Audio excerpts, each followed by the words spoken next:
اعوذ باللہ من الشیطان الرجیم بسم اللہ الرحمن الرحیم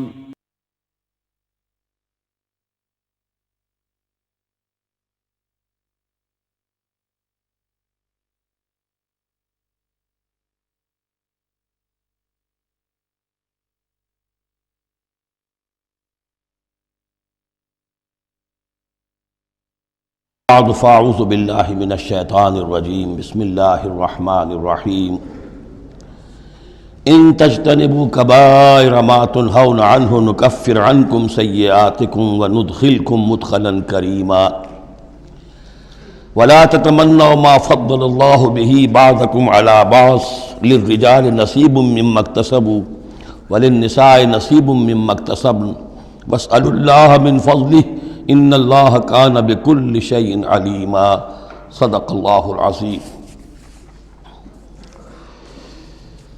اب انسانی تمدن کے دو بہت اہم مسائل ہیں اور بڑے گہرے فلسفیانہ اہمیت کے حامل۔ پہلا مسئلہ ہے گناہوں کے بارے میں کہ ان میں ایک تقسیم ہے کبائر اور صغائر کی۔ بڑے بڑے گناہ، سب سے بڑا گناہ شرک ہے، کفر ہے، پھر یہ کہ جو فرائض ہیں ان کا ترک کرنا کبائر میں شامل ہوگا، جو حرام چیزیں ہیں ان کا ارتکاب کبائر میں شامل ہوگا۔ ایک ہیں چھوٹی چھوٹی کوتاہیاں جو ہو جاتی ہیں، آداب میں ہو جاتی ہیں، یا اور جو بھی باریک احکام ہیں ان میں کہیں کوتاہی ہو گئی ہے، یا بغیر کسی ارادے کے کہیں کسی کی بات ایسی کہہ بیٹھے ہیں کہ جو غیبت کے حکم میں آ گئی ہے، ارادہ نہیں تھا لیکن بات نکل گئی ہے، وغیرہ وغیرہ۔ اس میں جو ایک ہیلدی ایٹیچیوڈ ہے وہ یہ ہے کہ کبائر کا پورے اہتمام کے ساتھ بندوبست کیا جائے کہ اس سے انسان بالکل پاک ہو جائے۔ فرائض کی پوری ادائیگی، محرمات سے اجتناب مطلق۔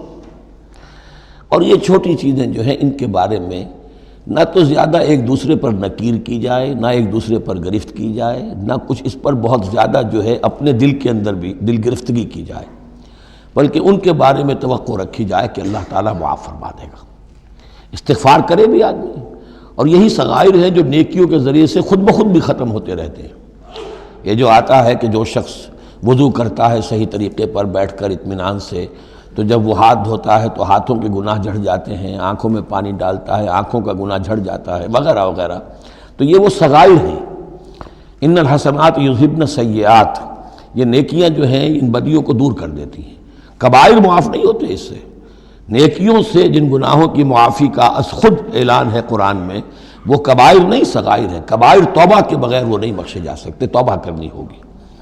اور جو اکبر الکبائر ہے شرک، اس کے بارے میں تو دو مرتبہ اس صورت میں آئے گا، ان اللہ لا یغفر ان یشرک بہ ویغفر ما دون ذلک لمن یشاء، وہ ہم پڑھیں گے بعد میں۔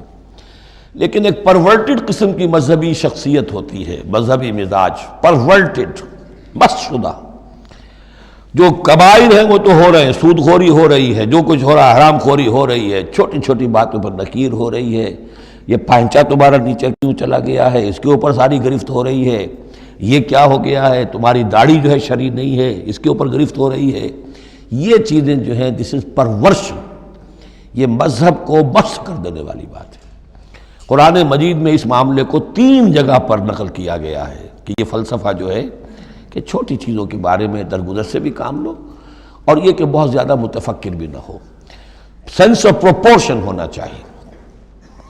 ان تجتنبوا کبائر ما تنہون عنہ، اگر تم اجتناب کرتے رہو گے ان بڑے بڑے گناہوں سے جن سے کہ تمہیں روکا جا رہا ہے، نکفر عنکم سیئاتکم، تمہاری چھوٹی برائیوں کو ہم خود ہی دھوتے رہیں گے، پاک کرتے رہیں گے، صاف کرتے رہیں گے۔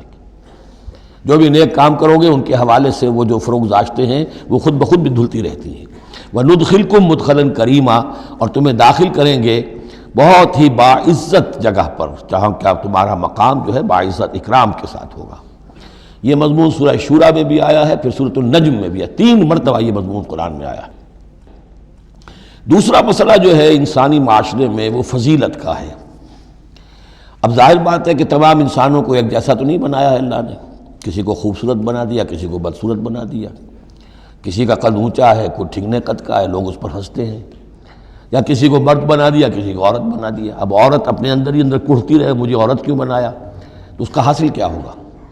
یا کوئی بدصورت انسان ہے، ٹھنگنا ہے کسی اور اعتبار سے، دوسرا شخص ہے وہ دیکھتا ہے کہ وہ تو بڑا اچھا ہے، تو اب اس کے اوپر کڑھنے کی بجائے کیا ہونا چاہیے کہ اللہ تعالیٰ نے مجھے جو کچھ دیا ہے مجھے اس کے اوپر صبر اور شکر کرنا چاہیے، اور جو فضل ہے کسی اور چیز میں بھی ہو سکتا ہے، میں نیکی میں آگے بڑھ جاؤں، میں خیر کے کاموں میں آگے بڑھ جاؤں، میں علم میں آگے بڑھ جاؤں، تو یہ چیزیں جو ہیں انسان دوسری چیزوں سے اپنی ان کی تلافی کر لے، بجائے اس کے کہ ایک نیگیٹو اس کی سائیکالوجی ڈیولپ ہوتی چلی جائے، کڑھنا اور اندر ہی اندر جھڑتے رہنا، جس سے کہ پھر طرح طرح کی جو ذہنی بیماریاں پیدا ہوتی ہیں، انہی کانفلکٹس کی وجہ سے، انہی فرسٹریشنز کی وجہ سے مینٹل بیلنس آدمی لوز کر بیٹھتا ہے۔ تو اس کی بجائے دیکھیے کس قدر عمدہ تعلیم دی جا رہی ہے، وَلَا تَتَمَنَّوْا مَا فَضَّلَ اللَّهُ بِهِ بَعْضَكُمْ عَلَىٰ بَعْضٍ، اور تمنا نہ کیا کرو اس شے کی کہ جس کے ذریعے سے اللہ نے تم میں سے بعض کو بعض پر فضیلت دے دی ہے۔ اب اللہ کی دی ہوئی فضیلت ہے، اس میں آپ تمنا کریں، اور دوسری طرف یہ کہ اس میں حسرت ہو جائے۔ اب اس میں خاص طور پر جو مسئلہ ہے انسانوں میں، جو آج کا سب سے بڑا مسئلہ ہے دنیا میں، جیسا کہ میں نے بتایا ایکسپلائٹ کیا جا رہا ہے، مساوات مرد و زن۔ اب یہ بھی ایک فضیلت ہے، کسی کو اللہ نے مرد بنایا، کسی کو عورت بنایا۔ اب پہلی بات یہ بتائی جا رہی ہے للرجال نصیب مما اکتسبوا، مردوں کے لیے حصہ ہے اس میں سے کہ جو وہ کمائیں گے، وللنساء نصیب مما اکتسبن، اور عورتوں کے لیے حصہ ہے اس میں سے جو وہ کمائیں گی۔ یعنی جہاں تک نیکیوں کا معاملہ ہے، بدیوں کا معاملہ ہے، خیرات کا معاملہ ہے، حسنات کا معاملہ ہے یا سیئات کا معاملہ ہے، اس میں بالکل ایکویلٹی ہے۔ مرد نے نیکی کمائی اس کے لیے، عورت نے نیکی کمائی اس کے لیے، اس میں برابری ہے۔ عورت نیکی میں مرد سے آگے نکل جائے، اتنے مرد ہوں گے کروڑوں کہ جو رش کریں گے حضرت خدیجہ کی کے مقام پر، کہ جو ان کا نمایاں ہوگا قیامت کے دن، یا حضرت عائشہ یا حضرت فاطمہ کا مقام، تو وہ عورتیں تھیں اور مرد ہوں گے بڑے بڑے، لیکن یہ کہ ان کی خاک کو بھی نہیں پہنچ سکیں گے۔ تو یہ ہے کہ اس میں تسلیم کرے آدمی، تسلیم و رضا، کہ جو بھی اللہ نے مجھے بنا دیا اور مجھے دیا ہے، اب مجھے اس میں بہتر سے بہتر کرنا ہے۔ یہ میرا شاکلہ تو اللہ کی طرف سے آ گیا ہے، کل یعمل علی شاکلتہ، اور جو ہم پڑھ چکے سورہ بقرہ میں کہ لا یکلف اللہ نفسا الا وسعہا، وسع جو ہے وہ اللہ نے بنا دی ہے۔ تو اب اس آیت کو بھی غلط کوٹ کیا جاتا ہے کمائی کے لیے، کہ عورتیں بھی کما سکتی ہیں، دیکھیے لکھا ہوا نصیب مما اکتسبن، ان کے لیے حصہ ہے اس کمائی میں سے جو انہوں نے کیا۔ اچھا، کمائی سے مراد یہ سمجھ لیجئے قرآن مجید میں صرف ایک جگہ ایسی ہے سورہ بقرہ میں جو ہم پڑھ چکے ہیں، جہاں کسب کا لفظ آیا ہے معاشی جد و جہد اور معاشی کمائی کے لیے۔ باقی پورے قرآن میں کسب آتا ہے اعمال کے لیے، کسب حسنات، کسب سیئات، بدیاں کمانا، بھلائیاں کمانا، کسب اس کے لیے۔ اور دلیل اس کی یہاں کیا ہے، مما اکتسبنا نصیب۔ اگر تو ایک عورت نے کمائی کی ہے، تنخواہ 10,000 کی ہے، تو 10,000 میں سے 2,000 تو نہیں ملے گا اسے، باقی 8,000 شارٹ نہیں جائے گا، تو نصیب مما اکتسبن نہیں ہے وہ۔ تو اگر کسی کے واقعی کوئی کام کرتی ہے خاتون، اگر کوئی اس میں حرام پہلو نہیں ہے، پیشہ جو ہے وہ بھی شریفانہ ہے، اس میں جو بھی آداب ہیں پردے کے، سطر کے، حجاب کے، وہ بھی ملحوظ رکھے ہوئے، ٹھیک ہے، تو جو کمائی اس کی پوری اس کی ہوگی، اس کا حصہ تو نہیں ہوگا۔ اعمال میں البتہ آیا ہے کہ اعمال میں جو ہے مختلف اعمال کے مراتب ہوتے ہیں، کتنا خلوص نیت کتنا تھا، آداب کتنے ملحوظ رکھے، یہ ہم سورہ بقرہ میں حج کے ذکر میں بھی پڑھ چکے ہیں کہ ان لوگوں کے لیے بھی نصیب مما کسبوا، جو انہوں نے کمایا ہوگا اس میں سے حصہ ملے گا۔ تو یہاں پر یہ نیکی اور بدیوں کا تذکرہ ہے، یعنی جہاں تک مورل لیول ہے اس میں عورت اور مرد برابر ہیں، ہیومن ڈگنیٹی، ہیومن آنر اس میں برابر ہے، مورل لا برابر ہے۔ لیکن یہ ہے کہ باقی جو معاشرتی ذمہ داریاں ہیں اور ان کے حوالے سے جو تقسیم کار اللہ نے رکھی ہے، اس کے اعتبار سے فرق ہے۔ اب اس فرق کے ساتھ اگر عورت ریکنسائل نہ کرے اور وہ کڑھتی رہے اور مرد کے بالکل برابر ہونے کی کوشش کرے، تو فساد کا جو سارا معاملہ جو ہے اس معاشرے کا، وہ فساد کے نظر ہو جائے گا۔ وَاسْأَلُوا اللَّهَ مِنْ فَضْلِهِ، اور اللہ سے اس کا فضل تلاش کرو۔ اے اللہ تو نے مجھے اس معاملے میں کم رکھ دیا ہے، اے اللہ مجھے اس معاملے کے اندر تو مجھے ہمت دے، میں ترقی کروں۔ تو اللہ تعالیٰ بہت سے لوگوں کو کسی اور پہلو سے نمایاں کر دیتا ہے۔ ان اللہ کان بکل شیء علیما، یقیناً اللہ تعالیٰ ہر شے کا علم رکھتا ہے۔ وَلِكُلٍّ جَعَلْنَا مَوَالِيَ مِمَّا تَرَكَ الْوَالِدَانِ وَالْأَقْرَبُونَ، اب آخر میں پھر ایک مرتبہ جو ہے قانون وراثت کی اہمیت کو دیکھیے، اور ہر ایک کے لیے ہم نے مقرر کر دیے ہیں حصے وراثت میں جو بھی چھوڑتے ہیں والدین یا رشتہ دار۔ والذین عقدت ایمانکم، ایک نیا مسئلہ یہ پیدا ہو گیا تھا کہ ایک دوستی ہوتی ہے، بھائی چارہ ہوتا ہے، یا مدینے میں حضور نے مسلمانوں کو بھائی بھائی بنا دیا تھا، ایک انصاری ایک مہاجر بھائی، تو کیا ان کا وراثت میں حصہ ہے؟ نہیں، یہ وراثت میں حصہ منہ بولے بھائیوں کا نہیں ہے، منہ بولے بیٹے کی کوئی حیثیت نہیں شریعت میں، منہ بولے بھائی کا کوئی حصہ نہیں ہے۔ ہاں اپنی زندگی میں تم نے والذین عقدت ایمانکم، جن کے ساتھ تمہارا کوئی معاہدہ ہوا ہے، کوئی دوستی ہوئی ہے، فآتوہم نصیبہم، انہیں ان کا حصہ دے دیا کرو، یعنی اپنی زندگی میں ان کے ساتھ جو بھلائی کرنا چاہو، کوئی ہبہ کرنا چاہو اپنی وراثت میں سے بھی، اپنی وراثت میں سے وصیت کرنا چاہو، یہ کر سکتے ہو، لیکن جو کہ قانون وراثت میں طے ہو گیا ہے، لا وصیت لوارث، پھر وارث کے لیے کوئی وصیت بھی نہیں، اور وہ یہ کہ بہرحال وراثت میں حقدار کوئی اور نہیں ہوگا سوائے اس کے کہ جس کو اللہ نے مقرر کر دیا ہے۔ ان اللہ کان علی کل شیء شہیدا، یقیناً اللہ تعالیٰ ہر چیز پر گواہ ہے۔ اب آئی ہے وہ آیت، اصل میں کانٹے دار آیت جو ہے، جو عورتوں کے حلق سے بہت مشکل سے اترتی ہے، کانٹا بن کر اٹک جاتی ہے۔ الرجال قوامون علی النساء، یہ تمہید تھی ساری، ایک سورہ بقرہ میں تمہید آ چکی تھی، علیہن لہن مثل الذی علیہن بالمعروف وللرجال علیہن درجہ، یہ کہہ کے بات چھوڑ دی۔ آگے آئے لا تتمنوا ما فضل اللہ بعضهم علی بعض، اور مزید اس کے لیے ذہنی جو ہے تیاری کر دی۔ اب آ رہی ہے وہ چیز جو چبھنے والی چیز ہے۔ الرجال قوامون علی النساء، مرد عورتوں پر حاکم ہے، یہ میں ترجمہ زور دے کر رہا ہوں۔ یہ قامہ جو ہے، قامہ جب علا کے ساتھ آئے گا تو کچھ اور معنی ہوں گے، قامہ بے کے ساتھ آئے گا کچھ اور معنی ہوں گے۔ قامہ بے کسی شے کو قائم کرنا، کونوا قوامین بالقسط، اسی سورہ مبارکہ میں یہ آیت آ جائے گی، کونوا قوامین بالقسط، عدل کو قائم کرنے والے بن کر کھڑے ہو جاؤ۔ قامہ علا، کسی کے اوپر، سر پر مسلط ہونا، یہ ہے گویا کہ ایک درجہ حاکمیت ہے۔ گھر کے ادارے میں حاکم ہونے کی حیثیت مرد کو حاصل ہے۔ سربراہ خاندان جو ہے وہ مرد ہے، عورت نہیں ہے۔ عورت کو بہرحال اس کے ساتھ ایک وزیر کی حیثیت سے کام کرنا ہے، یہ ہے اس کا اصل رول۔ اسی لیے میں بیان کر چکا ہوں کہ وہ جو نسیان کا معاملہ تھا، اللہ تعالیٰ نے اس کے اندر چونکہ یہ سیکنڈ رول پلے کرنا ہے اسے یقیناً اس کے جذبات کو تو زیادہ ٹھیس پہنچنے کا امکان رہے گا۔ آدمی کو، ہر انسان، مرد بھی چاہتا ہے میری بات چلے، عورت چاہتی ہے میری بات چلے۔ اب آخر کار کس کی بات چلے گی؟ یا تو دونوں کسی طریقے سے کسی مسئلے میں متفق ہو جائیں، اور عورت جو ہے بیوی اپنے شوہر کو دلیل سے، اپیل سے جس طرح قائل کر لے تو معاملہ ٹھیک ہو گیا۔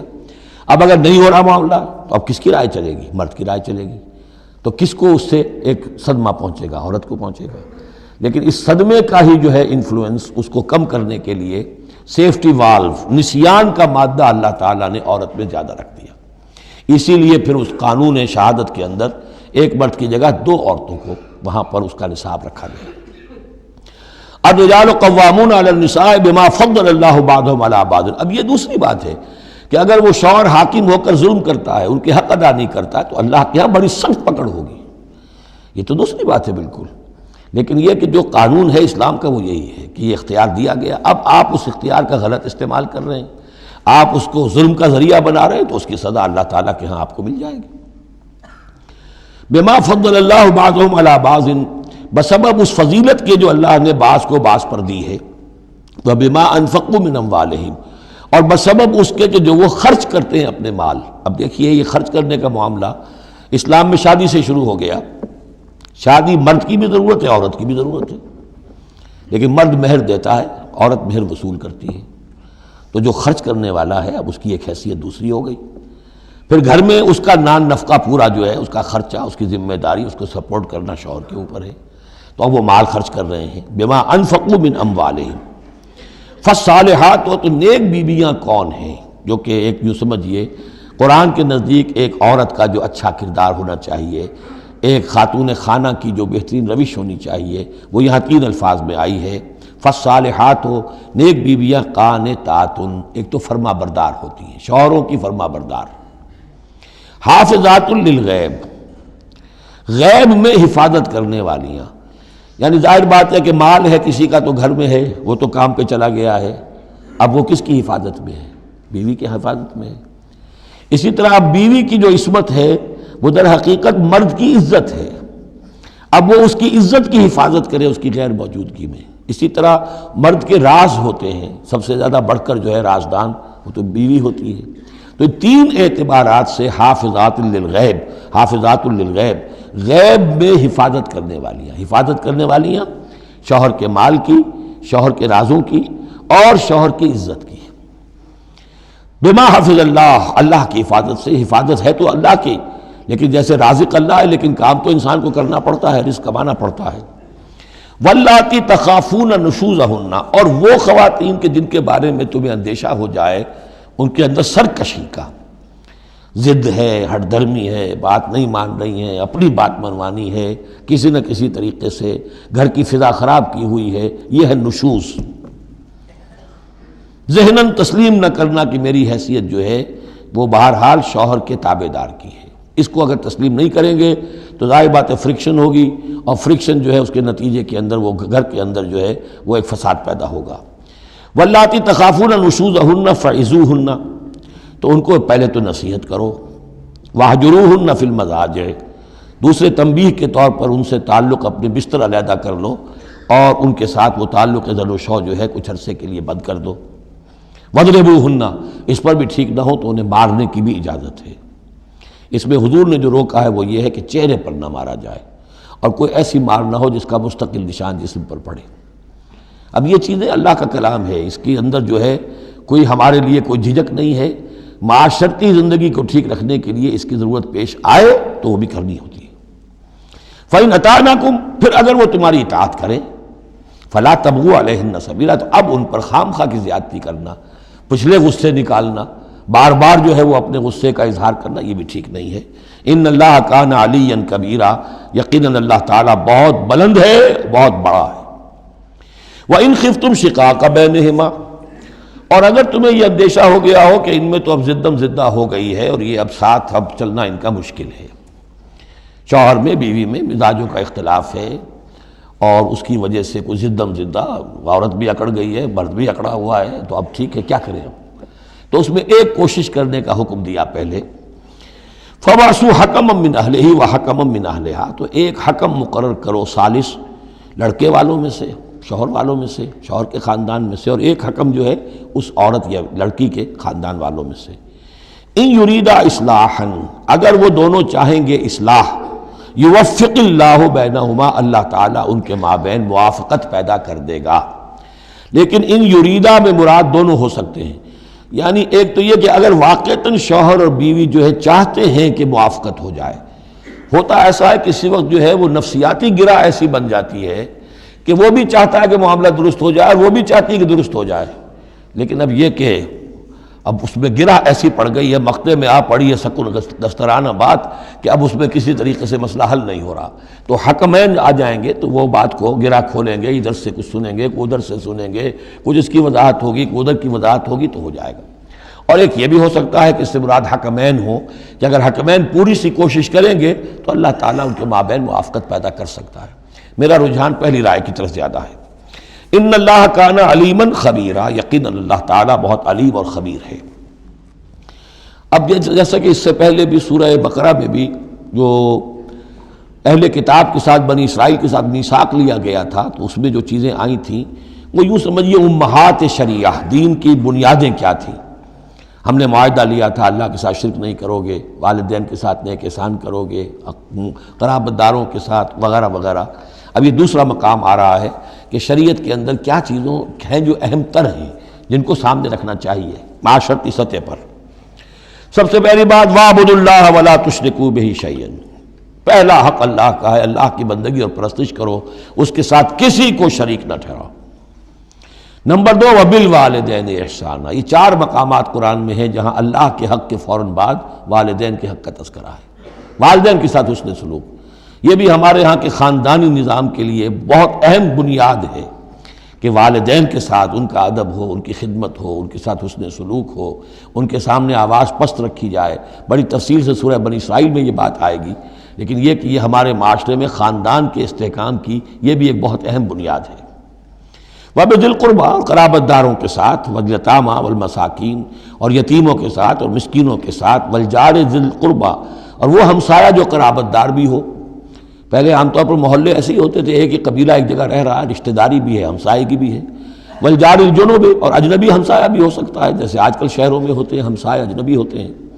وَالصَّاحِبِ بِالْجَنبِ، اور ایک عارضی قسم کی بھی ہمسائیگی ہوتی ہے کہ جو آپ کے برابر بیٹھا ہوا ہے، آپ بس میں بیٹھے ہیں آپ کے برابر بیٹھا ہو، یہ بھی آپ کا ہمسایہ ہے، جو کسی بھی اعتبار سے آپ کے ساتھ ہے، آپ کے پاس بیٹھنے والا ہے، اس کے ساتھ بھی نیک سلوک۔ وابن سبیل، اور مسافر کے ساتھ نیک سلوک۔ وما ملکت ایمانکم، اور جو بھی تمہارے لونڈی غلام ہیں جو تمہاری ملک یمین ہیں ان کے ساتھ بھی نیک سلوک۔ ان اللہ لا یحب من کان مختالا فخورا، اللہ کو بالکل پسند نہیں ہے وہ لوگ کہ جو مختال ہیں، شیخی خوڑے اور اکڑنے والے، فخر کرنے والے، اکڑ کرنے والے۔ الذین یبخلون ویامرون الناس بالبخل، جن میں یہ شیخی خوری ہوتی ہے، اکڑ ہوتی ہے، پھر وہ بخیل بھی ہوتے ہیں، اس لیے کہ عام طور پر تو انہیں اپنا جو تکبر ہوتا ہے وہ دولت کے برابر ہوتا ہے، انہیں معلوم ہے ہمارے پاس دولت ہے، تو ظاہر بات ہے دولت اگر وہ خرچ کر دیں گے اور دولت جو ہے نہیں رہے گی تو عزت نہیں رہے گی۔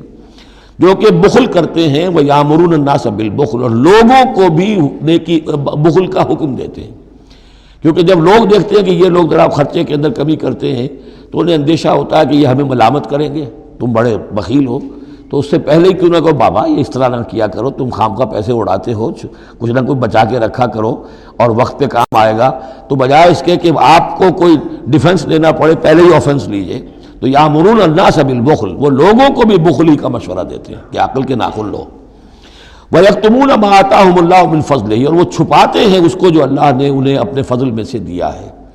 دولت ظاہر ہوگی تو کوئی سائل سوال کر بیٹھے گا، یعنی اچھا مسکین صورت بنائے رکھو کہ ان کے اوپر تو شاید خود 2 وقت کے فاقے ہیں، اب ان سے میں کیا ان کے سامنے ہاتھ دراز کروں۔ وَأَعْتَدْنَا لِلْكَافِرِينَ عَذَابًا مُهِينًا، اور ایسے کافروں کے لیے ہم نے بڑا اہانت آمیز عذاب تیار کر رکھا ہے۔ وَالَّذِينَ يُنْفِقُونَ أَمْوَالَهُمْ رِئَاءَ النَّاسِ، اور اس سے بھی آگے بڑھ کر وہ لوگ ہیں برائی کے اندر، شناعت کے اندر، کہ جو خرچ کرتے ہیں مال لوگوں کو دکھاوے کے لیے۔ وَلَا يُؤْمِنُونَ بِاللَّهِ وَلَا بِالْيَوْمِ الْآخِرِ، اور وہ حقیقت میں ایمان نہیں رکھتے نہ اللہ پر نہ یوم آخر پر۔ وَمَن يَكُنِ الشَّيْطَانُ لَهُ قَرِينًا فَسَاءَ قَرِينًا، تو ایسے لوگ گویا کہ شیطان کے ساتھی ہیں، تو جن کا ساتھی شیطان ہو گیا ہو تو وہ تو بہت ہی برا ساتھی ہے۔ وَمَاذَا عَلَيْهِمْ، کیا ہو جاتا ان پر، کیا قیامت ٹوٹ پڑتی ان پر، لَوْ آمَنُوا بِاللَّهِ وَالْيَوْمِ الْآخِرِ، اگر وہ ایمان ہی لے آتے سچے دل سے، صدق دل سے اللہ پر اور یوم آخر پر۔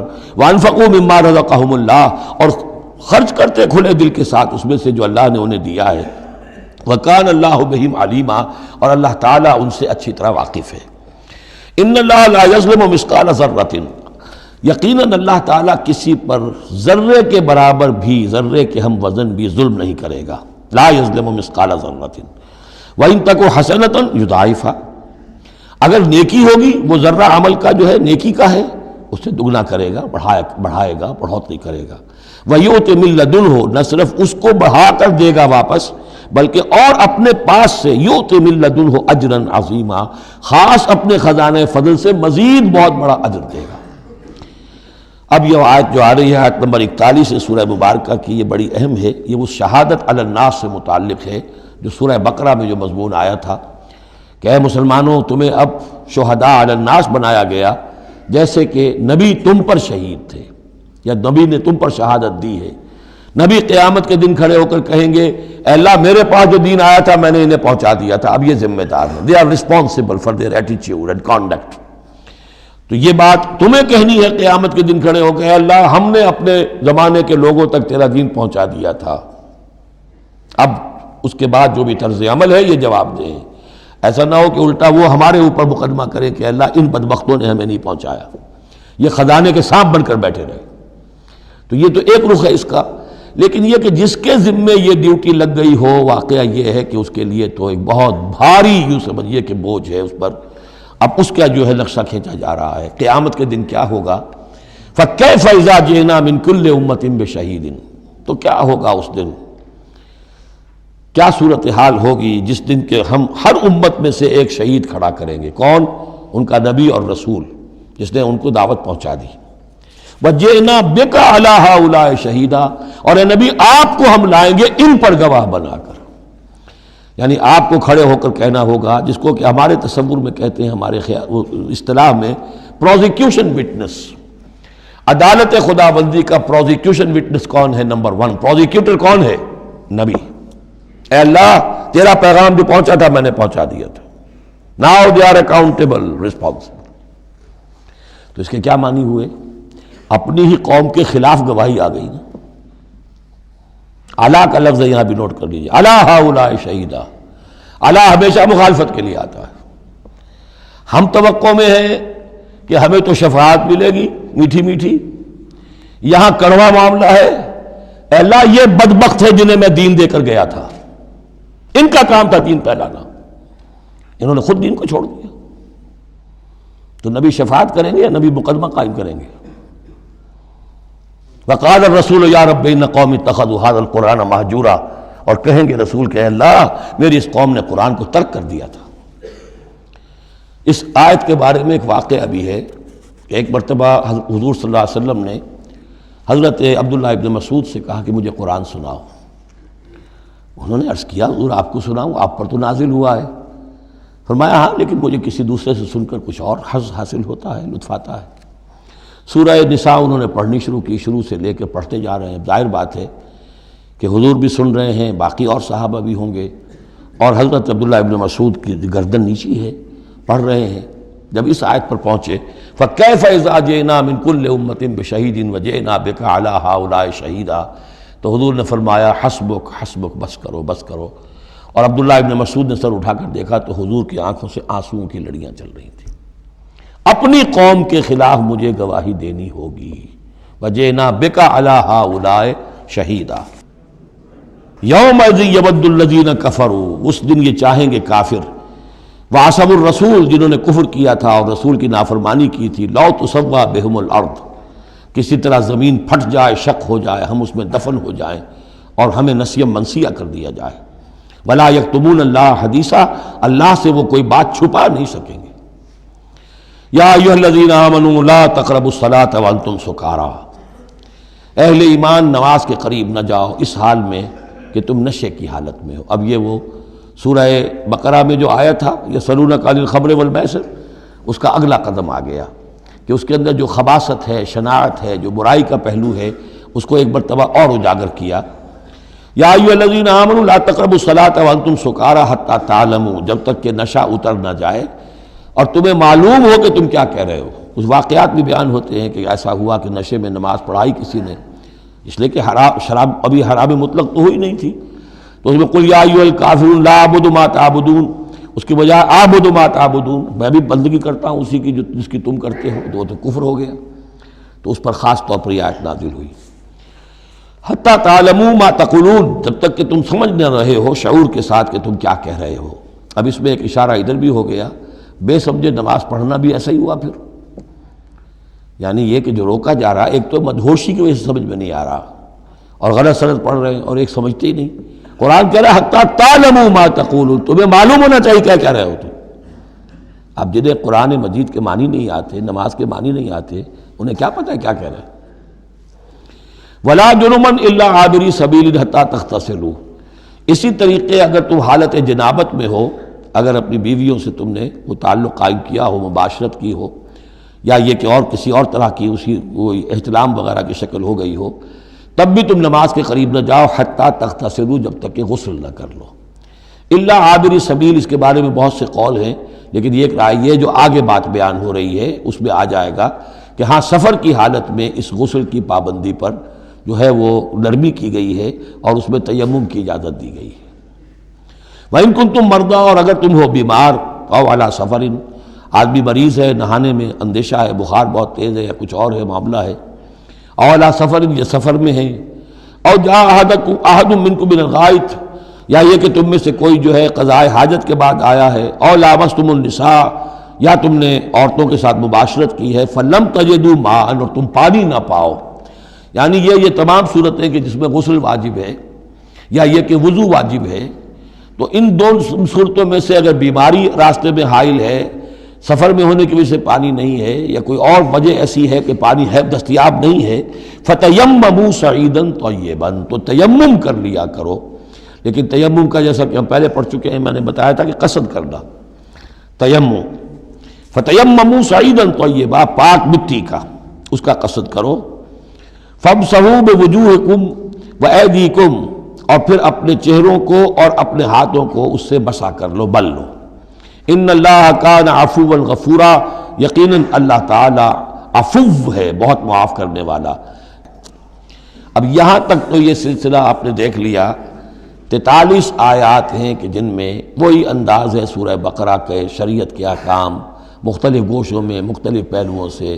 عبادات کے ضمن میں تیمم آ گیا، اسی طریقے سے وراثت کا قانون آ گیا، اور جو جنسی انارکی ہے معاشرے میں نہ پیدا ہونے پائے، ڈسپلن ہو، ضبط نفس ہو، ایک ستھرا معاشرہ ہو، اچھا ایک خاندانی نظام ہو، اس کے لیے کیا احکام ہیں وغیرہ وغیرہ.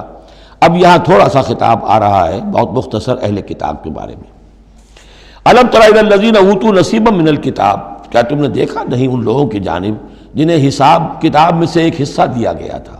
والکتاب ایک حقیقت ہے جس میں سے ایک حصہ آیا تھا جس کا نام تورات تھا، اسی میں سے ایک حصہ اور آیا وہ انجیل ہے، اور پھر وہ کتاب ہر اعتبار سے قابل ہو کر نازل ہوئی قرآن کی شکل میں. یشترون الضلالۃ ویریدون ان تضلوا السبیل، وہ گمراہی خریدتے ہیں اور چاہتے ہیں کہ تم بھی گمراہ ہو جاؤ. یہ جیسے مشرکین مکہ کیا کرتے تھے کہ لوگ قرآن نہ سنیں تو کوئی گانے والی کوئی لے آیا تھا کہیں سے، تاکہ لوگ جو ہیں اس کے گانے سننے کے اندر ہی لگے رہیں اور حضور کی بات سنے کوئی نہ. اسی طریقے سے یہ مدینے کے اندر بھی اس قسم کے معاملات جو ہیں، یہ یہودی جو ہیں اس قسم کے، جو ہمارے ہاں یہ میچز ہو رہے ہیں اور معلوم ہوتا ہے کہ ٹی وی پر گویا کہ دنیا کی اہم ترین شے جو ہے وہ کرکٹ ہے اور ٹینس ہے اور وہ وہاں کی جو اور گیمز ہیں، اور پاگل ہوئی ہے دنیا اس کے اوپر، پاگل. اور شیطان کو چاہیے کیا؟ حقائق کی طرف نگاہ ہی نہ ہو. زندگی کس لیے ہے، جینا کاہے کے لیے ہے، موت ہے تو اس کے بعد کیا ہونا ہے، سوچنے کی ضرورت ہی نہ ہو. یا حیوان کیا کما رہا ہے یا کھا رہا ہے، اور یا پھر یہ اس طرح کے لہو و لعب کے اندر زندگی گزار رہا ہے. اللہ اللہ اور خیر صلی اللہ. تو جو خریدتے ہیں گمراہی، اس کے لیے بڑے بڑے نظام ہیں، بڑے بڑے ان لوگوں کے لیے جو ہیں انعامات ہوتے ہیں. آدمی کے ہوش ٹھکانے آ جاتے ہیں کہ ان پلیئرز کو کیا کیا کچھ ملتا ہے.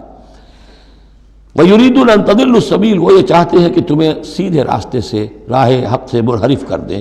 وَاللَّهُ أَعْلَمُ بِأَعْدَائِكُمْ، اللہ تمہارے دشمنوں سے خوب واقف ہے. وَكَفَى بِاللَّهِ وَلِيًّا، اور وہ کافی ہے تمہارے ولی اور پشت پناہ ہونے کی حیثیت سے. لیکن ظاہر بات ہے کہ تم اس کا کہنا مانو گے تب نا. وَكَفَى بِاللَّهِ نَصِيرًا، اور مددگار ہونے کے اعتبار سے بھی وہ کافی ہے. مِنَ الَّذِينَ هَادُوا يُحَرِّفُونَ الْكَلِمَ عَن مَّوَاضِعِهِ، ان یہودیوں میں سے ہی وہ لوگ ہیں کہ جو کلام کو اس کے اصل مقام سے پھیرتے ہیں. وَيَقُولُونَ سَمِعْنَا وَعَصَيْنَا، یہ ہم پڑھ چکے ہیں، کہتے ہیں ہم نے سنا اور ہم نے نہیں مانا. بظاہر یہ کہ سمعنا وَأَطَعْنَا کہہ رہے ہیں، حقیقت میں سمعنا وَعَصَيْنَا. وَاسْمَعْ غَيْرَ مُسْمَعٍ، اور وہ حضور سے یہ بھی کہتے تھے گستاخ نہ سنیے، نہ سنا جائے، نہ سنے. یہ چپکے سے کہہ دیا کہ ہمیں کوئی آپ کو سنانا بھی مطلوب نہیں ہے خاص. وَاسْمَعْ غَيْرَ مُسْمَعٍ وَرَاعِنًا لَيًّا بِأَلْسِنَتِهِمْ، اور رائنا کو رائینا کہہ دیا ہے ہمارے چرواہے. بِأَلْسِنَتِهِمْ، اپنی لین اپنی زبانوں کو موڑ کر. وَطَعْنًا فِي الدِّينِ، اور دین میں طعن کرنے کے لیے، عیب لگانے کے لیے. وَلَوْ أَنَّهُمْ قَالُوا، اگر وہ یہ کہتے سمعنا وَأَطَعْنَا، ہم نے سنا اور مانا. وَاسْمَعْ وَانظُرْنَا، اور آپ ہماری بھی بات ذرا سن لیجئے اور ذرا ہمیں مہلت دیجئے.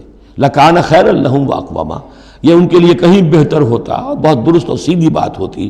وَلَكِنْ لَعَنَهُمُ اللَّهُ بِكُفْرِهِمْ، لیکن اللہ نے تو ان کے کفر کی وجہ سے ان پر لعنت کر دی. فَلَا يُؤْمِنُونَ إِلَّا قَلِيلًا، تو اب وہ ایمان لانے والے نہیں ہیں مگر شاذ کوئی.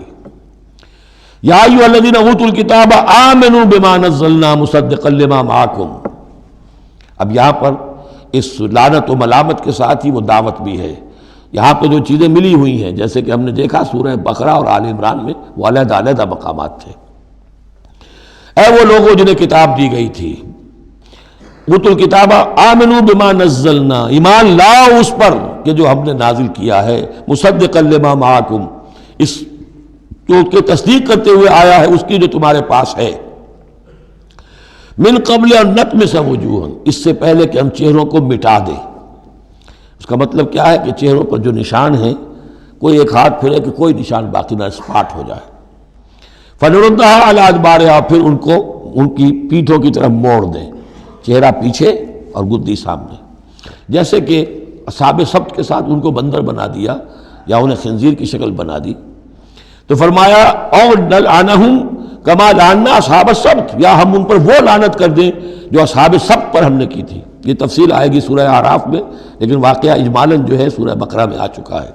وَكَانَ أَمْرُ اللَّهِ مَفْعُولًا، تو اس سے پہلے تم ایمان لے آؤ، ورنہ اللہ کا معاملہ جو ہے وہ تو ہو کر رہنا ہے۔ ان اللہ لا یغفر ان یشرک بہ، پہلی مرتبہ بھی آیت یہاں آ گئی۔ یقیناً اللہ اسے ہرگز نہیں بخشے گا کہ اس کے ساتھ شرک کیا جائے۔ وَيَغْفِرُ مَا دُونَ ذَلِكَ لِمَن یشاء، ہاں اس سے کم تر جو کچھ ہوگا جس کے لیے چاہے گا بخش دے گا۔ یہ بھی کھلا لائسنس نہیں ہے کہ آپ سمجھے باقی سب گناہ معاف ہو ہی جائیں گے، لیکن اس کی امید دلائی ہے کہ اللہ تعالیٰ باقی تمام گناہوں کے بغیر توبہ کے بھی معاف کرنے کا ایک امکان دے رہا ہے، لیکن یہ شرک جو ہے اس کے معاف ہونے کا کوئی امکان نہیں۔ وَمَن يُشْرِكْ بِاللَّهِ فَقَدِ افْتَرَىٰ اِثْمًا عَظِيمًا، اور جو اللہ تعالیٰ کے ساتھ شرک کرتا ہے اس نے تو بہت بڑا طوفان باندھا ہے۔ اللہ تو ایک اللہ ہے، اس کے ساتھ جس کا بھی آپ تذکرہ کرتے ہیں جھوٹ ہے، افتراء ہے، بہتان ہے، اور اس کے سوا کچھ نہیں۔ أَلَمْ تَرَ إِلَى الَّذِينَ يُزَكُّونَ أَنفُسَهُمْ، کیا تم نے دیکھا نہیں ان لوگوں کو جو اپنے آپ کو بہت اعلیٰ سمجھتے ہیں، پاک سمجھتے ہیں۔ یہ وہی جو فلسفہ میں بیان کر چکا ہوں کہ یہ یہودی سمجھتے ہیں کہ we are the chosen people of the lord. سورہ مائدہ میں آ جائے گا نحن ابناء اللہ واحباؤہ، ہم تو اللہ کے بیٹوں کی طرح ہیں، بلکہ اس کے بہت ہی چہیتے ہیں، لاڈلے ہیں۔ اور دوسرے جو ہیں گوئمز اور جینٹائلز، یہ تو دیکھنے میں انسان نظر آتے ہیں، حقیقت میں حیوان ہیں، گندے لوگ ہیں۔ ان کو تو جس طرح کھاؤ، لوٹو، گسوٹو، ان کو جس طریقے سے دھوکہ دو، ان کو بائی ہوک بائی کروک جو بھی ان سے استحصال ہو، جس طرح بھی کر سکو کرو۔ ان کے بارے میں تو لیس علینا فی الامیین سبیل، ان کے بارے میں ہم پر کوئی گرفت ہے ہی نہیں، ہم سے کوئی محاسبہ ہوگا ہی نہیں۔ جیسے ہرن ہے، پھر رہا ہے، آپ نے شکار کیا، کھا لیا، کون پوچھے گا آپ سے؟ اسی طرح یہ انسان نما حیوان ہے، جو چاہو کرو ان کے ساتھ۔ بل اللہ یزکی من یشاء، یہ تو اللہ تعالیٰ ہی پاک کرتا ہے جس کو چاہتا ہے۔ ولا یظلمون فتیلا، یہ تمہارے کہنے سے تم پاک نہیں ہو جاؤ گے، اونچے نہیں ہو جاؤ گے، اعلیٰ عرفہ نہیں ہو جاؤ گے۔ ہاں کہ ظلم نہیں کیا جائے گا ان پر کچھ بھی، فتیل کے برابر بھی۔ دھاگا، فتیل اصل میں کہتے ہیں کہ جو آپ نے دیکھا ہوگا آج کل تو کھجوریں کھاتے ہیں تو کھجور کی گٹھلی کے ساتھ ایک چھوٹا سا دھاگا لگا ہوتا ہے کہ جس سے بقیہ کھجور کے ساتھ اس کا تعلق ہوتا ہے، وہ گٹھلی کی ناف کے ساتھ سمجھ لیجئے، وہ فتیل ہے۔ اب ظاہر بات ہے کہ اس زمانے میں جو چھوٹی سی چھوٹی چیزیں لوگوں کے مشاہدے میں آتی تھیں تو کسی چیز کے چھوٹے ہونے کے لیے مثال وہیں سے دی جا سکتی تھی۔ انظر کیف یفترون علی اللہ الکذب، دیکھو کیسے یہ لوگ اللہ پر جھوٹ باندھ رہے ہیں۔ وکفیٰ بہ اسما مبینا، اور یہی گناہ کافی ہے، یعنی ان کی گرفت کے لیے اور ان کے عذاب دینے کے لیے یہی ایک بات کافی ہے جو انہوں نے گھڑ لی ہے۔ الم تر الی الذین اوتوا نصیبا من الکتاب، کیا تم نے دیکھا نہیں ان لوگوں کو جنہیں کتاب میں سے ایک حصہ دیا گیا تھا؟ یؤمنون بالجبت والطاغوت وَيَقُولُونَ لِلَّذِينَ كَفَرُوا هَؤُلَاءِ أَهْدَىٰ مِنَ الَّذِينَ آمَنُوا سَبِيلًا، وہ ایمان لاتے ہیں بتوں پر اور شیطان پر، طاغوت پر، اور کہتے ہیں ان لوگوں کے سے کہ جنہوں نے کفر کیا یعنی مشرکین، هَؤُلَاءِ أَهْدَىٰ مِنَ الَّذِينَ آمَنُوا، ان اہل ایمان سے تو یہ زیادہ ہدایت پر ہے، اہدیٰ سبیلا، یہ لوگ زیادہ راستے پر برحق ہیں۔ یہ ہوتا ہے ضد اب ضدہ میں۔ اب ظاہر بات ہے انہیں معلوم تھا کہ محمد اور ان کے ساتھی صلی اللہ علیہ وسلم ورضی اللہ عنہم وہ کن کن چیزوں میں ان سے مشابہ تھے۔ توحید ہے، ایمان بالآخرہ ہے، موسیٰ کے ماننے والے ہیں، تورات کے ماننے والے، لیکن جب ضدم ضدہ آتی ہے تو کہتے ہیں یہ مشرک بھی بہتر ہے ان مسلمانوں سے، تو ان کا دین بہتر ہے۔ یہ تو گویا کہ بالکل ہی کسی حیثیت ان کی ہے ہی نہیں، اور اس میں ظاہر بات ہے کچھ کہہ بیٹھتے ہوں گے ہاں جی آخر آپ کے بتوں میں بھی کچھ نہ کچھ تو ہے نا، لیکن یہ کہ یہ مسلمانوں کے پاس تو کچھ بھی نہیں، یہ تو سرے سے خالی۔ یؤمنون بالجبت والطاغوت ویقولون للذین کفروا هؤلاء اهدیٰ من الذین آمنوا سبیلا اولئک الذین لعنهم اللہ، یہ وہ لوگ ہیں جن پر اللہ نے لعنت فرما دی ہے۔ وَمَن يَلْعَنِ اللَّهُ فَلَن تَجِدَ لَهُ نَصِيرًا، اور جس کو اللہ ہی نے لعنت کر دی ہو اب تم اس کے لیے کوئی مددگار نہیں پاؤ گے۔ ام لہم نصیب من الملک، کیا ان کا کوئی حصہ ہے اختیار میں، بادشاہت میں؟ یعنی جو تقسیم کر لی ہے کہ یہ سب کچھ ہمارے لیے ہے، باقی انسان جو ہیں وہ گوئمز ہیں، جنٹائلز ہیں، یہ کس اختیار سے کیا؟ ان کے پاس اختیار ہے یہ انسانوں میں یہ تقسیم اور تفریق۔ ام لہم نصیب من الملک، بادشاہی جو ہے، مالک الملک اللہ ہے، کیا انہوں نے کوئی اختیار ان کو اس سے ملا ہوا ہے ان کے پاس؟ فَإِذَا لَا يُؤْتُونَ النَّاسَ نَقِيرًا، اگر ایسا کہیں ہوتا تو یہ کسی ایک انسان کو تل کے برابر بھی کوئی شے دینے کو تیار نہ ہوتے اگر ان کا اختیار ہوتا۔ ام یحسدون الناس علی ما آتاہم اللہ من فضلہ، کیا یہ حسد کر رہے ہیں لوگوں سے اس پر کہ جو اللہ تعالیٰ نے انہیں اپنے فضل میں سے عطا کر دیا ہے؟ قرآن عطا کر دیا امیین میں، آخری نبی بھیج دیا امیین میں جنہیں حقیر سمجھتے تھے، اب اس پر حسد ہے، اس کی آگ میں جل رہے ہیں۔ ام یحسدون الناس علی ما آتاہم اللہ من فضلہ فقد آتینا آل ابراہیم الکتاب والحکمت وآتیناہم ملکا عظیما، تو ہم نے آل ابراہیم کی نسل کو عطا فرمائی کتاب بھی، حکمت بھی، اور انہیں بہت بڑی حکومتیں بھی دی۔ یعنی تمہیں بھی اگر ملی تھی تو ابراہیم کی نسل ہونے کے ناطے سے ملی تھی، کتاب ملی، تورات ملی، انجیل ملی، تو یہ جو دوسری نسل ہے یہ بھی تو اسی ابراہیم کی نسل ہے۔ آتینا آل ابراہیم الکتاب والحکمت، ہاں بنی اسرائیل کو کتاب علیحدہ ملی، حکمت علیحدہ ملی، تورات علیحدہ تھی، انجیل علیحدہ تھی، اور یہاں کتاب اور حکمت ایک ہی جگہ پر قرآن میں اللہ نے جمع کر دی ہے بتمام و کمال، اور ایک ہی جگہ پر جمع۔ وَآتَيْنَاهُ مُلْكًا عَظِيمًا، تو جیسے ان کو ملک عظیم دیا تھا اب ہم ان مسلمانوں کو اس سے بڑا ملک دیں گے۔ یہ سورہ نور میں مضمون آئے گا، لَيَسْتَخْلِفَنَّهُمْ فِي الْأَرْضِ كَمَا اسْتَخْلَفَ الَّذِينَ مِن قَبْلِهِمْ، ہم لازماً ان اہل ایمان کو دنیا میں وہ حکومت اور خلافت عطا کریں گے جیسے پہلوں کو عطا کی تھی۔ وَمِنْهُمْ مَنْ آمَنَ بِهِ وَمِنْهُمْ مَنْ صَدَّ عَنْهُ، تو ان میں سے کوئی وہ بھی ہیں جو ایمان لے آئے ہیں یا لے آئیں گے، جن کے دلوں میں کچھ رمق ہے، اور ان میں وہ بھی ہیں جو رک گئے ہیں، کھڑے رہ گئے ہیں، ہٹ گئے ہیں۔ وَكَفَىٰ بِجَهَنَّمَ سَعِيرًا، اور ایسے لوگوں کے لیے ان کو پھونکنے کے لیے بھڑکتی ہوئی آگ کافی ہے۔ ان الذین کفروا بآیاتنا سوف نصلیہم نارا، یقیناً وہ لوگ جو ہماری آیات کا کفر کریں گے ایک وقت آئے گا کہ ہم نصلیہم نارا، انہیں آگ میں جھونک دیں گے۔ کلما نضجت جلودہم بدلناہم جلودا غیرہا، جب بھی اور جیسے بھی ان کی کھالیں، جلدیں جھلس جائیں گی، جل جائیں گی، ہم انہیں نئی کھالیں دے دیں گے، نئی جلدیں دے دیں گے، لِيَذُوقُوا الْعَذَابَ، تاکہ وہ عذاب کا مزہ چکھتے رہیں۔ اب یہ بھی ایک بہت بڑی میڈیکل حقیقت ہے کہ جو اصل حس ہے پین کی وہ کھال ہی میں ہے، اندر جو ہے چاہے وہ ہمارے مسلز ہیں ان کے اندر جلن کی ہوگی لیکن احساس نہیں ہوگا اس کا۔ اصل جو ہے احساس جلن کا، چٹکی ہے، کوئی اور تکلیف ہے، کانٹا چبھا ہے، اور یہ ساری چیزیں جو بھی ہیں اس کا سارا احساس جو ہے سینسیٹیو جو ہے وہ سکن ہے۔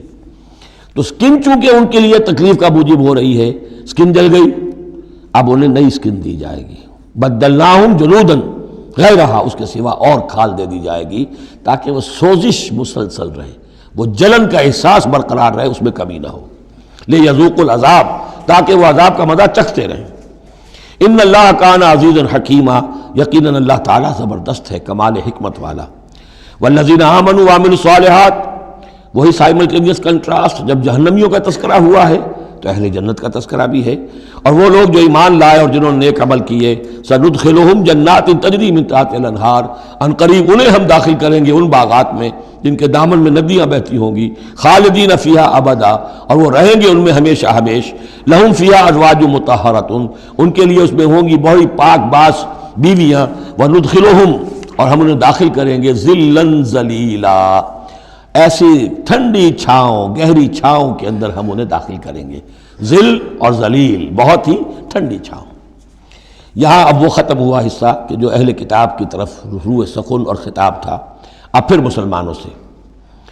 ان اللہ یامرکم ان تؤدوا الامانات الی اہلھا، اور یہ 2-3 آیتیں نہایت اہم ہیں قرآن مجید کی۔ سارا اسلام کا سیاسی، قانونی، دستوری نظام اس میں ہے۔ ان اللہ یامرکم ان تؤدوا الامانات الی اہلھا، پہلی بات تو یہ اللہ تمہیں حکم دیتا ہے کہ امانات سپرد کرو اس کے اہل لوگوں کو. فَإِذَا حَكَمْتُمْ بَيْنَ النَّاسِ أَن تَحْكُمُوا بِالْعَدْلِ، اور جب لوگوں کے درمیان فیصلہ کرو تو عدل سے فیصلہ کرو. پہلی بات یہ ہے کہ جو بھی آپ سیاسی نظام بناتے ہیں، انتظام کرتے ہیں، اس میں منصب ہوتے ہیں، منصبوں کی پھر ذمہ داریاں ہوتی ہیں تو اختیارات بھی ہوتی ہیں. اس کو دیکھ کر دینا چاہیے کہ کون اہل ہے. یہ کہ برادری کی وجہ سے، رشتہ داری کی وجہ سے، کسی کی دولت کی وجہ سے، کسی کے دھونس کی وجہ سے اگر آپ نے کیا تو خیانت کی ہے. پھر یہ امانت ہے، اس امانت کا استعمال صحیح ہونا چاہیے. عام معنی میں بھی امانت، جو بھی امانت کسی نے رکھوائی ہے اسے واپس لوٹانی ہے. لیکن یہاں یہ وہ معاشرتی زندگی اور جو بھی ایک اجتماعی زندگی کے جو اہم اصولوں کی حیثیت سے بات آ رہی ہے کہ ان تؤدوا الامانات الی اہلھا، جو بھی اہل ہیں اس کی استطاعت اور اہلیت رکھنے والے. Number 2 judiciary. وَإِذَا حَكَمْتُمْ بَيْنَ النَّاسِ أَن تَحْكُمُوا بِالْعَدْلِ.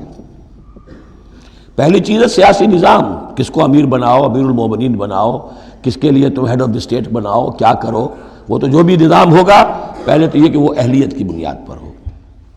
نمبر 2 جوڈیشری جو ہے وہ مضبوط ہو. اذا حکمتم بین الناس ان تحکموا بالعدل، جب لوگوں کے مابین تم فیصلے کرو تو عدل کے ساتھ کرو. ان اللہ نعم ما یعظکم بہ، یقیناً اللہ تعالیٰ یہ بہت ہی اچھی نصیحتیں ہیں جو تمہیں کر رہا ہے. ان اللہ کان سمیعا بصیرا، یقیناً اللہ تعالیٰ سب کچھ سننے والا، دیکھنے والا ہے. اب تیسری ہے لیجسلیچر. آپ کو معلوم ہے یہ 3 پلرز ہیں ماڈرن سٹیٹ کے. چوتھا کہہ دیتے ہیں کہ پریس بھی چوتھا پلر ہے، یہ کہنے کی باتیں ہیں، اصل میں تو 3 ہی ہیں: لیجسلیچر، جوڈیشری اور انتظامیہ، ایگزیکٹو. ایگزیکٹو کی پہلی آیت آ گئی، جسے اختیار دینا ہے دیکھ لو کہ اہل ہے کہ نہیں. عدلیہ، اور اب تیسری بات لیجسلیچر. لیجسلیچر کے اصول کیا ہوں گے؟ یا ایھا الذین آمنوا اطیعوا اللہ واطیعوا الرسول، اہل ایمان اطاعت کرو اللہ کی اور اطاعت کرو رسول کی. یعنی کوئی قانون اللہ اور اس کے رسول کی منشا کے خلاف نہیں بنایا جا سکتا. یہ ہمارے دستور میں بھی لکھا ہوا ہے، no legislation can be done repugnant to the Quran and the Sunnah. لیکن یہ جو میں آج کل کہہ رہا ہوں کہ یہ منافقت کا پلندہ ہے کہ اس کی کوئی ضمانت نہیں، اس کی ایگزیکیوشن کی، امپلیمنٹیشن کی کوئی اسکیم موجود نہیں. لکھا ہوا ہے اوپر اطیعوا اللہ واطیعوا الرسول، اللہ کے احکام اور رسول کے احکام. یہ 2 مستقل سورسز آف لا ہیں، مستقل سورسز آف لا. منکرین سنت کی یہاں نفی ہوتی ہے. وَأُولِي الْأَمْرِ مِنْكُمْ، اور اپنے میں سے اولو الامر کی بھی اطاعت کرو. لیکن یہاں جو عجیب بات ہے وہ یہ ہے کہ 3 کی اطاعت آئی، اللہ کی، رسول کی، اولی الامر کی. 2 کے لیے اطیعوا، تیسرے کے لیے نہیں ہے. یا تو یہ بھی ہو سکتا تھا کہ اطیعوا ایک مرتبہ آ جاتا اور تینوں کو کور کر جاتا. یا ایھا الذین آمنوا اطیعوا اللہ والرسول واولی الامر منکم، تینوں برابر ہو جاتے. یا اطیعوا تیسری مرتبہ بھی آتا، یا ایھا الذین آمنوا اطیعوا اللہ واطیعوا الرسول واطیعوا اولی الامر منکم. 2 کے ساتھ ہے، تیسرے کے ساتھ نہیں. اولو الامر جو ہو ایک شرط واضح ہو گئی، تم میں سے ہونے چاہیے، مسلمان ہو. غیر مسلم کی حکومت کو ضمن ریکنسائل کرنا اللہ سے بغاوت ہے. ریکنسائل کرنا. اولو الامر منکم، مسلمان تو ہونا کم سے کم. البتہ یہ کہ ان کی اطاعت مستقل نہیں، دائم نہیں، انکنڈیشنل نہیں. اللہ کی اطاعت مطلق، absolute, unconditional, without any limits. رسول کی اطاعت absolute, unconditional, without any limit. لیکن اولی الامر کی اطاعت ہوگی اللہ اور اس کے رسول کی اطاعت کے تابع. جو حکم لائے اسے بتانا ہوگا میں کتاب و سنت سے کیسے اس کا استنباط کر رہا ہوں. وہ اسے ثابت کرنا ہوگا کہ یہ کتاب و سنت کے خلاف نہیں ہے، کم سے کم یہ ثابت کرنا ہوگا. یہ ہے فرق. اسی پر لیجسلیشن ہو سکتی ہے جدید، جتنی بھی مشینری ہے لیجسلیٹو، وہ کانگریس ہو، وہ پارلیمنٹ ہو، مجلس ملی ہو، قانون سازی کرے. ہاں ریپگننٹ to the Quran and the سنہ نہیں ہو سکتی، بات ختم ہو گئی. فَإِن تَنَازَعْتُمْ فِي شَيْءٍ، پھر اگر تمہارا کسی معاملے میں جھگڑا ہو جائے. اولو الامر کہتا ہے میں تو اسے اسلام کے تقاضا صحیح سمجھتا ہوں، آپ سمجھتے ہیں نہیں تم غلط کہہ رہے ہو، کہاں جائیں اب؟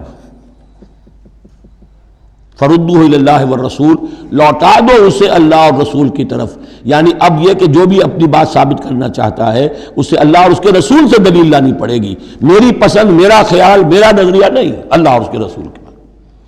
اور اس میں یہ بات ماننی پڑے گی کہ ابھی یہاں ایک خلا ہے. وہ خلا یہ ہے کہ یہ فیصلہ کون کرے گا کہ اس کی رائے صحیح ہے یا اس کی رائے صحیح ہے. یہ ہے اصل میں آج کی ریاست میں آ کر وہ خلا پر ہو چکا ہے. یہ جوڈیشری کا کام ہے. لیکن جب کہ ابھی اسلامی ریاست قائم ہوئی ہے عرب میں حضور کے زمانے میں، ابھی یہ انسٹیٹیوشنز جو ہیں شروع میں پوری طریقے سے آئیڈینٹیفائڈ اور علیحدہ علیحدہ انسٹیٹیوشنز تھے ہی نہیں کہ یہ لیجسلیچر ہے، یہ جوڈیشری ہے، یہ ایگزیکٹو ہے. حضرت ابوبکر کے زمانے میں تو کوئی یعنی قاضی تھے ہی نہیں. حضرت عمر نے پہلے شعبہ قضا شروع کیا ہے. تو رفتہ رفتہ انسٹیٹیوشن ڈیولپ ہوئے ہیں. لیکن اصول یہ ہے کہ دو کی اطاعت تو ہے قطعی اور لازمی، انکنڈیشنل ایبسولوٹ. تیسری اطاعت اس کے تابع ہوگی.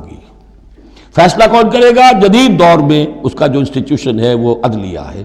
وہاں ہر شخص جائے، اپنی دلیل دے، علماء جائیں، عوامی جائیں، جو چاہیں جائیں، سب وہ جو جا کر دلائل دیں.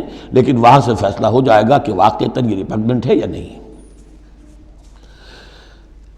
فَإِن تَنَازَعْتُمْ فِي شَيْءٍ فَرُدُّوهُ إِلَى اللَّهِ وَالرَّسُولِ إِن كُنتُمْ تُؤْمِنُونَ بِاللَّهِ وَالْيَوْمِ الْآخِرِ. یہ طرز عمل تمہیں اختیار کرنا چاہیے اگر تم واقعتاً اللہ پر اور یوم آخر پر ایمان رکھتے ہو. ذَلِكَ خَيْرٌ وَأَحْسَنُ تَأْوِيلًا. یقیناً یہ بہت ہی بہتر بھی ہے اور نتائج کے اعتبار سے بھی بہت ہی مفید ہے. أَلَمْ تَرَ إِلَى الَّذِينَ يَزْعُمُونَ أَنَّهُمْ آمَنُوا بِمَا أُنزِلَ إِلَيْكَ وَمَا أُنزِلَ مِن قَبْلِكَ. کیا تم نے غور نہیں کیا ان لوگوں کی طرف جن کا گمان تو یہ ہے اور دعویٰ تو یہ ہے کہ وہ ایمان لے آئے ہیں اس پر بھی کہ جو اے نبی آپ پر نازل کیا گیا اور اس پر بھی کہ جو آپ سے پہلے نازل کیا گیا. لیکن کرتے کیا ہیں؟ یریدون یتحاکموا الی الطاغوت. وہ چاہتے یہ ہیں کہ اپنے مقدمات کے فیصلے کروائیں طاغوتوں سے، یعنی ان سے جو اللہ اور اس کے رسول کی اطاعت نہیں کرتے. اگلی آیت پہلی جو تھی، جو اللہ اور اس کے رسول کی اطاعت پر کاربند ہو گیا وہ طاغوت سے خارج ہو گیا. جو اللہ اور اس کے رسول کی اطاعت کو قبول نہیں کرتا وہ طاغوت ہے، وہ طغا، وہ اپنے حد سے تجاوز کر گیا. تو گویا کہ غیر مسلم جو اللہ اور اس کے رسول کے احکام کا پابند نہیں وہ طاغوت ہے. یریدون یتحاکموا الی الطاغوت وقد امروا ان یکفروا بہ. وہ اپنے مقدمات لے کر جاتے ہیں طاغوت کے پاس حالانکہ انہیں حکم دیا گیا ہے کہ ان کا کفر کریں. یعنی ہوتا یہ تھا کہ مسلمان مدینے میں جو منافقین تھے وہ اپنے مقدمات بجائے اس کے کہ حضور کے پاس لائیں، جب یہ دیکھتے تھے کہ ہمارا پلہ گر رہا ہے، حضور کے پاس جائیں گے ہم تو حق کی بات ہوگی، انصاف کی بات ہوگی، تو چلو یہودیوں کی عدالت سے فیصلہ کروا لیں. ایک یہودی کا اور ایک مسلمان کا جھگڑا ہوا اور اس میں یہ مسئلہ اٹھ کھڑا ہوا. وہ یہودی کہتا تھا چلو محمد کے پاس صلی اللہ علیہ وسلم، اس لیے کہ اسے بھی یقین تھا کہ میں حق پر ہوں. یہ مسلمان جو منافق تھا یہ کہتا تھا نہیں چلو تمہارے پاس کعب ابن اشرف کے پاس چلو، اس سے معاملہ طے کرواؤ. بہرحال اس کے بعد ہوا یہ کہ حضور کے پاس وہ یہودی لے آیا، حضور نے فیصلہ کر دیا اس کے خلاف. اب اس نے کہا اچھا چلو دیکھو آپ بھی عمر سے اور بات کرتے ہیں. حضرت عمر سے آ کے بات کی، امید کی کہ شاید وہ جب میرا لحاظ زیادہ کریں، میں مسلمان ہوں. وہ یہودی نے بتا دیا حضور تو یہ فیصلہ کر چکے میرے حق میں اور یہ پھر یہ یہاں آیا ہے. انہوں نے آؤ دیکھا نہ تاؤ تلوار لی اور گردن اڑا دی کہ جو محمد کے فیصلے پر راضی نہیں اور مجھ سے فیصلہ کروانا چاہتا ہے اس کا فیصلہ یہ ہے. اس پر واویلا مچایا، آئے چیختے چلاتے ہوئے اس کے گھر والے، اس کے اہل و عیال کہ ہم تو بس یہ چاہتے تھے کہ کچھ مصالحت ہو جاتی، آپ نے فیصلہ دے دیا تھا تو کوئی مصالحت ہو جاتی تو اچھا تھا، راضی نامہ ہو جاتا، اس لیے گئے تھے. وہ واقعہ ہے جو بیان ہو رہا ہے. وَيُرِيدُ الشَّيْطَانُ أَن يُضِلَّهُمْ ضَلَالًا بَعِيدًا. شیطان چاہتا ہے کہ انہیں گمراہ کر دے، بہت دور کی گمراہی میں ڈال دے. وَإِذَا قِيلَ لَهُمْ تَعَالَوْا إِلَىٰ مَا أَنزَلَ اللَّهُ وَإِلَى الرَّسُولِ. اور جب ان سے کہا جاتا ہے کہ آؤ اس چیز کی طرف جو اللہ نے نازل فرمائی اور آؤ رسول کے پاس چلو، مقدمہ طے کراؤ. رَأَيْتَ الْمُنَافِقِينَ يَصُدُّونَ عَنْكَ صُدُودًا. تو اے نبی آپ دیکھتے ہیں کہ یہ منافق رکتے ہیں آپ کے پاس آنے سے کنی کتراتے ہیں. صدا یصدو یہ میں عرض کر چکا ہوں، رکنے کے معنی میں بھی ہے، روکنے کے معنی میں بھی. فَكَيْفَ إِذَا أَصَابَتْهُمْ مُصِيبَةٌ بِمَا قَدَّمَتْ أَيْدِيهِمْ. تو پھر کیسے جبکہ ان کے اوپر کوئی مصیبت آ گئی اپنے کرتوت کی وجہ سے. جب چیختے چلایا ہے عمر نے یہ کر دیا، وہ تو مقدمہ قائم کرنا چاہتے تھے عمر کے خلاف.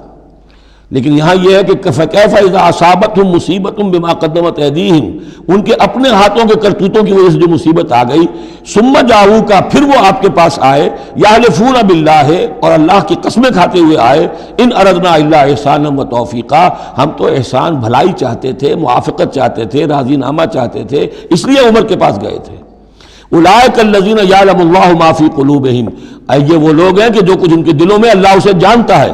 فاعرض عنہم، تو اے نبی ان سے آپ رخ پھیر لیجئے، وعظہم، اور ان کو ذرا نصیحت کیجئے، ڈانٹیے ڈپٹیے، وقل لہم فی انفسہم قولا بلیغا، اور ایسی بات کہیے ان سے جو ان کے دلوں میں اتر جائے۔ اس آیتوں کے اترنے کے بعد حضرت عمر رضی اللہ تعالیٰ عنہ کو حضور نے پھر بری قرار دیا کہ اللہ کی طرف سے ان کی برات آ گئی ہے، توثیق آ گئی ہے، اور کہتے ہی ہیں کہ اسی دن سے ان کا لقب فاروق بنا ہے، پھر حق و باطل میں فرق کر دینے والا۔ وَمَا أَرْسَلْنَا مِن رَّسُولٍ إِلَّا لِيُطَاعَ بِإِذْنِ اللَّهِ۔ اب ایک بات نوٹ کر لیجئے، منافقت جو یہاں پر زیر بحث آئے گی سورہ مبارکہ میں، وہ 3 عنوانات کے تحت ہے۔ منافقوں پہ نماز بھاری نہیں تھی، روزہ بھاری نہیں تھا، 3 چیزیں بھاری تھیں۔ ایک رسول کی اطاعت، اور یہ بڑی نفسیاتی بات ہے، رسول انسان ہے، ہم جو رسول کی اطاعت کرتے ہیں تو رسول ہمارے لیے ایک انسٹیٹیوشن کی حیثیت رکھتے ہیں صلی اللہ علیہ وسلم۔ 2 ہاتھ 2 پاؤں 2 آنکھوں والا رسول ہمارے پاس موجود نہیں ہے، ان کے سامنے انسان موجود تھا، اس کے بھی 2 ہاتھ ہیں، اس کے بھی 2 پاؤں ہیں، اس کی 2 آنکھیں ہیں۔ انسان کی اطاعت کرے یہ بہت مشکل ہے، جیسا کہ جماعتوں میں ہوتا ہے۔ امیر کی اطاعت سے زیادہ بھاری کام کون سا ہے؟ بڑا مشکل کام۔ اپنی رائے کو پیچھے ڈالیں تو امیر کی رائے پر چلیں۔ ایک تو ان کے جس کے دل میں یقین تھا کہ یہ محمد صلی اللہ علیہ وسلم، یہ محمد ابن عبداللہ تو ہیں جنہیں ہم دیکھ رہے ہیں، لیکن حقیقتاً میں جو ایمان لایا ہوں وہ محمد الرسول اللہ پر لایا ہوں کہ اللہ کے رسول ہیں، تب تو بات ہو جائے۔ لیکن جن کے دلوں میں یہ یقین نہیں تھا یا کمزور تھا، ان کے لیے حضور کی شخصی اطاعت بڑی بھاری تھی، بڑی کٹھن تھی۔ یہ بعض مواقع پر وہ کہتے تھے کہ یہ جو کچھ کہہ رہے ہیں اپنے پاس سے کہہ رہے ہیں، کیوں نہیں سورت نازل ہو جاتی، کیوں نہیں آیت نازل ہو جاتی؟ اور سورہ محمد اسی انداز میں نازل ہوئی ہے کہ پھر اللہ نے کہا اچھا لو پھر یہ آیت ہم نازل کر دیتے ہیں قتال کی۔ وہ یہ کہتے تھے یہ محمد نے خود اپنی طرف سے اقدام کر دیا ہے۔ دوسری چیز جو کٹھن تھی وہ تو کٹھن ہے قتال، اللہ کی راہ میں جنگ کے لیے نکلنا، خطرہ ہے، مرحلہ سخت ہے اور جان عزیز۔ اور تیسری چیز ہجرت۔ اب ہجرت میں منافقین مدینہ نہیں، منافق جو اور تھے گردا گرد کے اور مکے میں جو تھے ان کا ذکر آئے گا اب آگے۔ گھر بار چھوڑ کر، خاندان والوں کو چھوڑ کر نکل جانا آسان کام نہیں۔ اب سب سے پہلے اطاعت رسول، اس کی کیا اہمیت ہے۔ وَمَا أَرْسَلْنَا مِن رَّسُولٍ إِلَّا لِيُطَاعَ بِإِذْنِ اللَّهِ، تو ہم نے نہیں بھیجا کسی رسول کو مگر اس لیے کہ اس کی اطاعت کی جائے اللہ کے حکم سے۔ وَلَوْ أَنَّهُمْ إِذ ظَّلَمُوا أَنفُسَهُمْ، اور اگر انہوں نے جب اپنے اوپر ظلم کیا تھا، انفسہم جاؤ کا، اگر وہ آتے اے نبی آپ کے پاس، فاستغفروا اللہ، اور اللہ سے بھی استغفار کرتے، واستغفر لہم الرسول، اور رسول بھی ان کے لیے استغفار کرتے اللہ سے، وجدوا اللہ توابا رحیما، تو وہ پاتے کہ اللہ تعالیٰ تو توبہ کا قبول فرمانے والا اور رحیم ہے۔ فلا وربک لا یؤمنون، تو نہیں تیرے رب کی قسم یہ ہرگز مومن نہیں ہو سکتے، حتیٰ یحکموک فیما شجر بینہم، جب تک کہ یہ آپ کو حکم نہ مانے ان تمام معاملات میں جو ان کے مابین پیدا ہو جائیں۔ کوئی چوائس نہیں ہے، جو بھی جھگڑا ہے، جو اختلاف ہے، جو بھی مسئلہ ہے، اس میں آپ کو حکم اگر نہیں مانتے تو تیرے رب کی قسم یہ مومن نہیں ہے۔ یہ انداز دیکھیے، اس کا جلال دیکھیے۔ فلا وربک لا یؤمنون حتی یحکموک فیما شجر بینہم ثم لا یجدوا فی انفسہم حرجا مما قضیت، اور پھر یہ کہ جو فیصلہ آپ کر دیں اس پر اپنے دل میں تنگی محسوس نہ کریں۔ اگر قبول بھی کر لیا لیکن کدورت کے ساتھ کیا، دل میں تنگی کے ساتھ کیا، تب بھی مومن نہیں ہے۔ وَيُسَلِّمُوا تَسْلِيمًا، اور سر تسلیم خم کریں جیسے کہ سر تسلیم خم کرنے کا حق ہے۔ بارک اللہ لی ولکم فی القرآن العظیم۔ Subscribe to our channel by clicking the subscribe button. Click the bell button and enjoy the latest uploads from our channel.